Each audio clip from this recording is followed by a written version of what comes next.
The FBI is probing masked intruder footage. That sentence, which appeared in this week's reporting on the Nancy Guthrie case, is among the most forensically significant sentences in the public record of this investigation.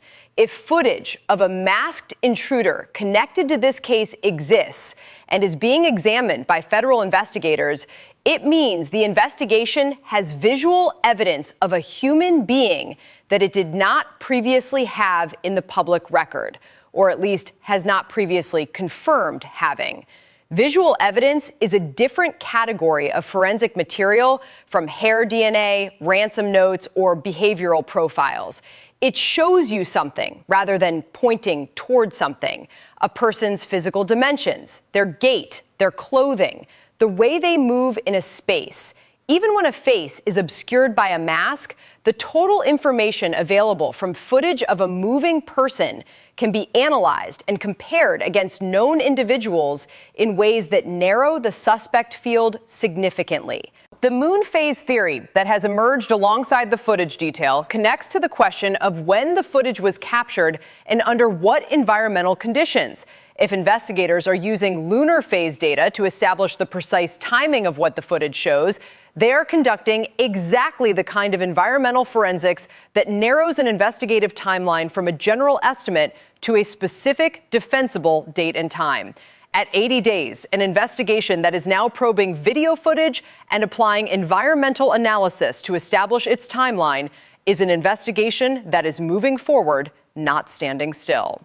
5 things that do not add up about the case have been formally cataloged by analysts this week. The FBI is described in separate reporting as closing in on Nancy Guthrie's suspect, with the agency having received DNA data from the hair sample analysis as the search intensifies. This report examines the footage, the lunar analysis, the 5 anomalies, and what the FBI's closing in framing actually means when translated from headline language into investigative reality. The masked intruder footage that the FBI is probing is the most significant new evidentiary element in the public record of the Nancy Guthrie case this week, and it requires careful forensic examination. Video footage of a masked individual connected to an abduction case is a specific category of forensic evidence that has its own analytical toolkit. Facial recognition, which is the most commonly understood form of video forensic analysis, is not available when a mask is worn. But facial recognition is only one of multiple analytical tools that investigators apply to footage. Gait analysis is among the most sophisticated and underappreciated. A person's gait, the specific pattern of how they walk, is as individually distinctive as a fingerprint. The ratio of stride length to height, the degree of arm swing, the angle of hip rotation, the timing of foot placement, all of these form a pattern that is specific to an individual and that remains consistent across different conditions, footwear, and levels of apparent hurry.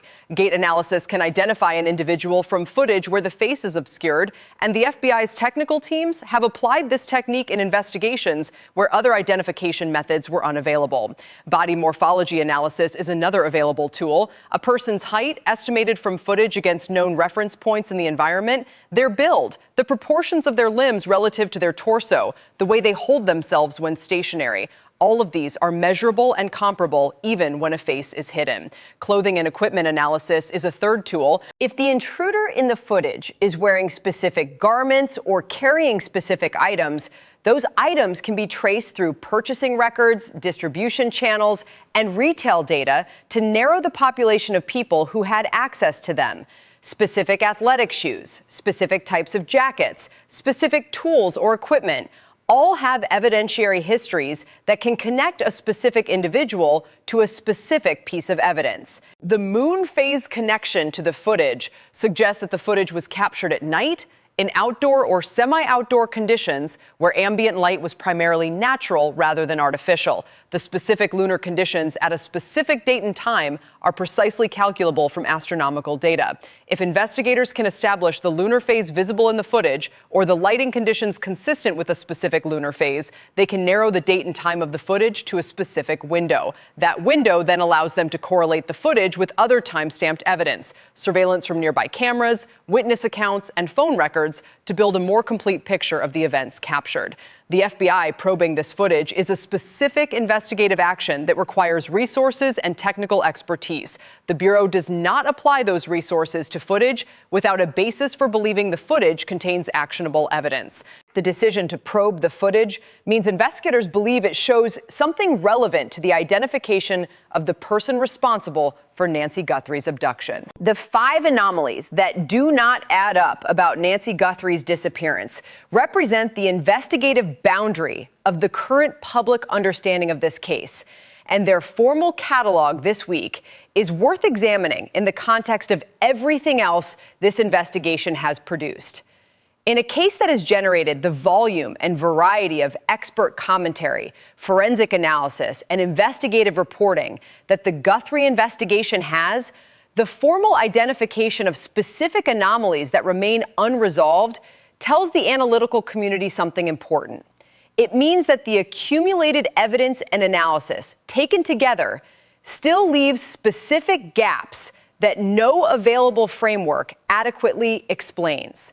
Those gaps are not simply absences of information. They are active problems in the investigative picture that draw continued attention precisely because they resist the explanatory frameworks that work for everything else. Anomalies in criminal investigations typically fall into several categories. Timing anomalies, where something happened at a time that does not fit the expected pattern. Physical evidence anomalies, where something that should be present is absent, or something that should be absent is present. Communication anomalies, where something about the ransom notes or other contacts does not fit the expected profile of the type of crime.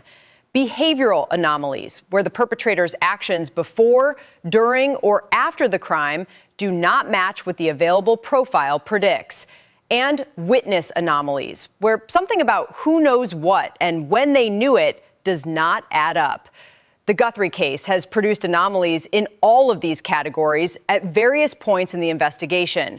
The specific 5 that analysts have now formally cataloged represent the ones that have survived the accumulated investigation without adequate explanation. They are the hard cases within the hard case. And they are the places where the next breakthrough is most likely to come from, because they are the places where the investigation's current understanding is most incomplete. The FBI's characterization as closing in on the suspect, described in reporting this week, is a phrase that invites careful translation. Closing in is the language of momentum and direction. It says that the investigation has identified a direction and is moving toward a specific point rather than searching broadly. In forensic terms, closing in typically means that the field of possible suspects has been significantly narrowed and that specific investigative actions are being taken to confirm an identification that has not yet been made formally. The receipt of DNA data from the hair sample analysis is the specific trigger for the closing in framing. DNA data, once received, is either a profile that can be matched or a result that requires additional work. The fact that closing in language is being applied to the investigation in the same reporting that confirms DNA data has been received suggests that the data has moved the investigation from a broader search to a more targeted one. The ex-FBI agent's expensive advice for finding Nancy Guthrie is the expert contribution this week that is most directly actionable, and it connects to the genetic genealogy framework that another expert has described as the investigation's potential Hail Mary. Expensive advice in the context of a missing persons investigation typically refers to resource-intensive investigative tools that go beyond what standard law enforcement processes routinely deploy. Forensic genetic genealogy is expensive. It requires access to specific database systems, specialized genealogical research skills, and the investigative manpower to follow up on the leads the research produces. Private investigative firms with specific expertise in this area charge significant rates for their involvement. The ex-FBI agent's advice may be a recommendation to pursue exactly this kind of resource-intensive forensic path, given that the conventional DNA database matching process has not yet produced a publicly confirmed identification. The framing of the advice as expensive rather than simply intensive suggests that the agent is aware of and addressing the resource barrier that might prevent investigators from pursuing the most effective available tool. Resource allocation in law enforcement investigations is a real constraint. The FBI's forensic division is processing cases from across the country, and the resources allocated to any specific case reflect a combination of priority, resource availability, and the specific evidentiary needs of the investigation. In a case with the national profile of the Nancy Guthrie investigation, the resource constraint is less acute than in less visible cases. But the specific tools the expensive advice recommends may still require authorization, budget allocation, or external partnerships that take time to arrange. If the genetic genealogy path has been authorized and is being pursued, the timeline insight provided by the genetic genealogist this week becomes directly relevant. The process of building family trees from genealogical database matches, researching those trees to identify the specific perpetrator, and then confirming that identification through conventional investigative means takes weeks to months. At 80 days, the investigation may be partway through that process in a way that makes the closing and framing accurate, even as the public identification has not yet been made. The 5-word warning from Sheriff Nanos, the expensive advice from the former FBI agent, and the DNA closing and framing are all expressions of the same investigative moment from different institutional perspectives. The sheriff is defending the local investigation against criticism. The former agent is offering the most effective tool available for advancing it. And the DNA framing reflects the federal investigation's current position relative to its primary forensic objective. Together, these three institutional voices compose a picture of an investigation that is under pressure from multiple directions, but that is also moving toward its most significant forensic threshold in ways that the public record is beginning to reflect. If you have been tracking this case since the beginning and want to continue receiving the depth of analysis that this coverage provides, subscribing is the most reliable way to ensure you receive each update as the investigation produces it. Savannah Guthrie's tribute to her missing mother through her outfit on her return broadcast is the human detail of this week that, like all human details in this case, carries more weight than its surface appearance suggests. A public figure choosing a specific outfit as a tribute to a missing family member is making a visible, deliberate statement in the only form available to her on a morning broadcast where direct discussion of her personal situation is constrained by professional context and potentially by investigative guidance. The outfit is a communication without words. It says something to the audience that she cannot say more directly. And the audience, aware of what she is living through, receives it as exactly what it is. The dark tourists at Nancy Guthrie's memorial are, in their way, doing something structurally similar. They are expressing solidarity and witness through a physical act that goes beyond verbal communication. The memorial visit and the tribute outfit are both forms of engagement with the case that operate in a register that is not primarily informational. They are emotional and symbolic rather than investigative. But they are real expressions of real engagement. And they matter for the same reason that all human dimensions of this investigation matter, because the investigation is ultimately about finding a specific person. And every expression of sustained engagement with that goal is a form of pressure on the process that is working toward it. The genetic genealogist's Hail Mary framing, the masked intruder footage being probed by the FBI, the 5 anomalies that have not added up, the expensive advice that points toward the most resource-intensive remaining forensic path, the harsh warning from a sheriff defending his record, the disturbing new ransom message that has deepened rather than resolved the mystery. All of these compose the 80-day picture of the Nancy Guthrie investigation. It is a picture that contains more information than the day one picture in almost every dimension. More forensic material, more analytical framework, more expert commentary, more investigative activity, and, as the 5 anomalies and the deepening mystery suggest, more complexity. What the picture does not yet contain is the resolution it is working toward. That resolution is not beyond reach. The DNA analysis is ongoing. The footage is being probed. The genealogical work is underway. The closing in framing reflects real investigative direction. And the next development, when it arrives, may be the one that finally fills the gap that all of this analysis has been mapping the edges of. Nancy Guthrie has been missing for 80 days. The people who took her are still unidentified in the public record. The people who are trying to find her are still working, and this analysis continues with them. The FBI's decision to probe masked intruder footage represents an investment of specific forensic resources that goes beyond simply viewing a recording. Video forensic analysis in a federal investigation involves a layered process that begins with the technical assessment of the footage itself and extends through multiple specialized analyses before producing investigatively usable conclusions. The first layer is technical forensic assessment. Investigators examine the footage for signs of alteration, editing, or fabrication. In a case that has produced taunting ransom notes and multiple communications of uncertain authenticity, the authenticity of any footage connected to the case is the threshold question.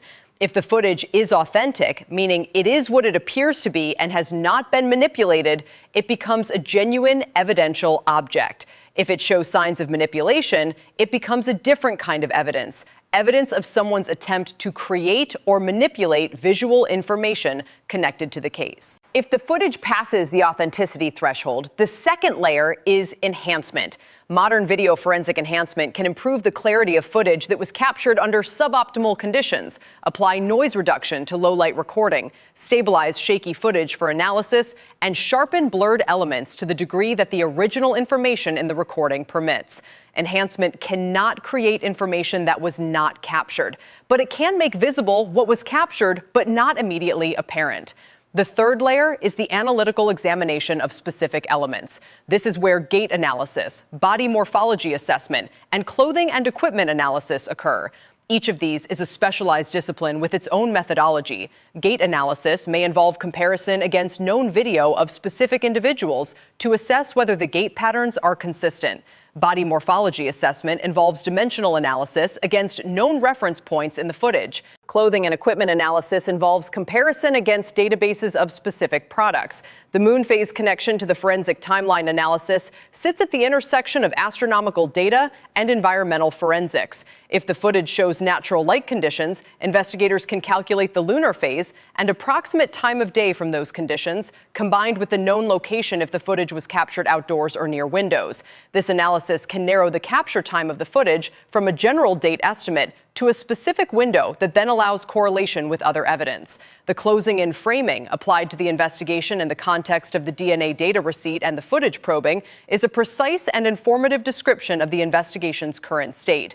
An investigation closes in when the suspect field has been narrowed to the point where specific investigative actions are being taken to confirm an identification rather than to search among a broad population. The actions being described in this week's reporting, DNA analysis, footage examination, genealogical research, are exactly the actions that characterize a closing in phase rather than an open search phase. What the 5 anomalies that do not add up tell us about the closing in phase is specific. If 5 investigative anomalies remain unresolved after 80 days of active investigation by federal and local agencies, those anomalies are likely the residue of deliberate concealment rather than simply incomplete investigation. An insider who planned this crime carefully, who deliberately destroyed evidence, who has been sending communications designed to complicate rather than advance the investigative picture, would leave exactly this kind of residue, a set of specific gaps in the investigative record that resist explanation because they were engineered to resist it. The forensic tools now being applied, the DNA analysis with its genetic genealogy extension, the video forensics on the masked intruder footage represent exactly the kind of investigation that can penetrate deliberately engineered gaps. They do not depend on the perpetrator's cooperation or on witnesses choosing to come forward. They depend on physical evidence that the perpetrator left behind despite their best efforts, and on the scientific capacity to extract identification from that evidence. At 80 days, the investigation is at the threshold of exactly that extraction. Whether it succeeds in the next days or weeks, or whether additional time is required, is the only remaining open question in the forensic dimension of the case. The direction is set, the tools are deployed, and the result will determine what comes next. The dark tourists drawn to the memorial in this forensic and investigative context serve a function that complements the formal investigative work without replacing it. They are a form of sustained community witness that maintains public attention at a level that supports both witness appeals and investigative urgency. Every person who visits the memorial and returns to their community having done so is a person who has made the case personally real in a way that news consumption alone cannot achieve. That personal reality is what produces the witness responses that tip investigations from almost there to concluded. The expensive advice from the former FBI agent, the Hail Mary DNA assessment from the genetic genealogist, the footage being probed by the FBI, and the closing in framing from the investigation itself all point toward the same moment, the one where the forensic work produces the result that moves this investigation from the analytical phase to the prosecutorial phase. That moment has not arrived yet. But the evidence of this week suggests it is closer than 80 days of waiting might seem to indicate.